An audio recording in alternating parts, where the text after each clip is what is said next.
honourable member for Fort Saskatchewan-Vegreville. Thank you, Mr. Speaker.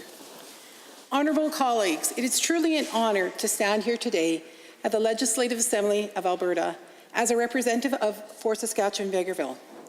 I want to express my sincerest gratitude to my constituents for placing their trust in me as our government begins enacting a plan to reignite our economy and get Albertans back on to work.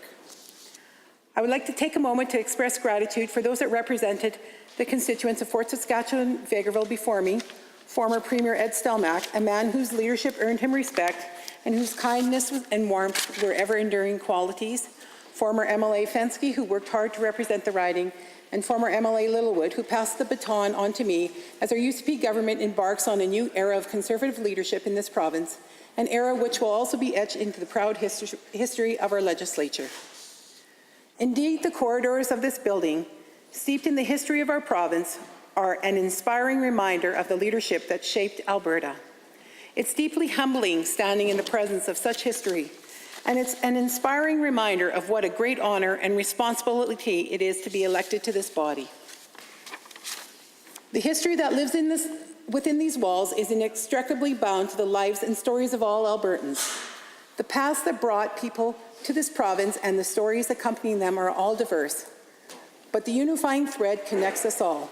Whether we're new to the province or our roots stretch back to Alberta's earliest days, is the sense of community, hard work, and opportunity that forged and continues to shape our collective identity.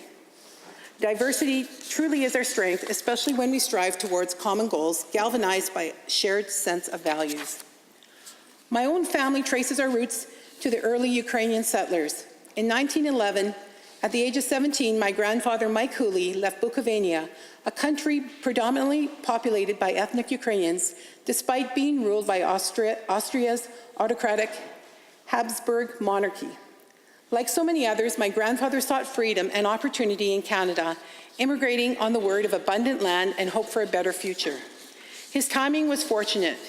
Just a few years earlier, Europe plunged into the dark misery of war. Invading Russian armies were driven out of Bukovina in 1917 as Russia itself was gripped by revolution. But this turned out to be a temporary reprieve from Russian ambition.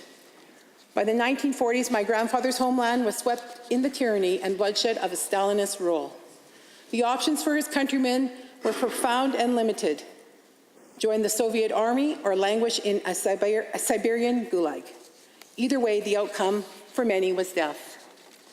My grandfather settled in Moose Jaw, Saskatchewan, and took a job with the railway. The arc of the story here in Alberta began with an invitation to a wedding in Chipman in 1915. He came, he saw, and he never left. Imagine that, Mr. Speaker, following a wedding invite west to Alberta and deciding to never leave. Even then, he saw the Alberta advantage was a potent one. In 1929, my grandfather met my grandmother, Anna, a descendant of Ivan Pilipo, one of the first Ukrainian settlers to Canada. Ivan Pilipo's early passage across the prairies formed the vanguard of Ukrainian settlement in Alberta. My grandparents had 9 children, one of whom was my mother, who taught me there is good in everyone and everyone has something to contribute. My paternal grandfather, Walter St. George Armstrong, was born in Milk River and he settled in Westlock, where he was a postmaster and a justice. He and my grandmother Clara had 4 children, one of whom was my father, Jack. My dad left school in grade 8 and took a job to pay his sister's way through nursing school. When he came of age, he was inspired to join the RCMP, but found out he was an inch too short. Fortunately, the height of a man's character is not measured in inches. He was always working hard and made sure we were brought up right. My father's mantra was the importance of self-reliance. Like the great American intellectual, Ralph Waldo Emerson, my father believed in self-sufficiency gives one the freedom to discover one's true self and attain the true independence. It was the example he set for me growing up and reinforced as parting advice when I left home to forge my own path. I've lived in Vegreville since the 1970s. It's where I raised my family, built my business, which I've owned over 30 years. Self-reliance got me there, but growth and continued success was possible because of the support of my siblings, family, friends, and community.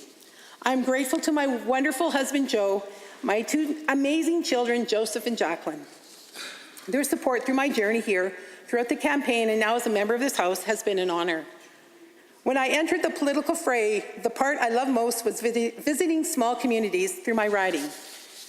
Because time and time again, I saw the examples of the familiar spirit of Albertans supporting one another, each fiercely proud of the communities they believed in.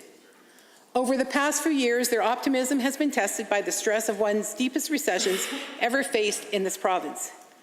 Communities like the village of Andrew, the town of Bruderheim have uncertain futures. As economic woes deepen, people are moving away, and as the resources deplete, many towns and villages are one infrastructure disaster away from insolvency. It's not just these communities at risk, Mr. Speaker. It's a way of rural life that is the core of our identities as Albertans, an identity we must fight to protect. Central to rural life is a strong agricultural sector. With the rising cost of everything, thanks to the carbon taxes designed in the halls of academia without common sense input from folks on the family farm, as a result, our farmers are having an even harder time making ends meet.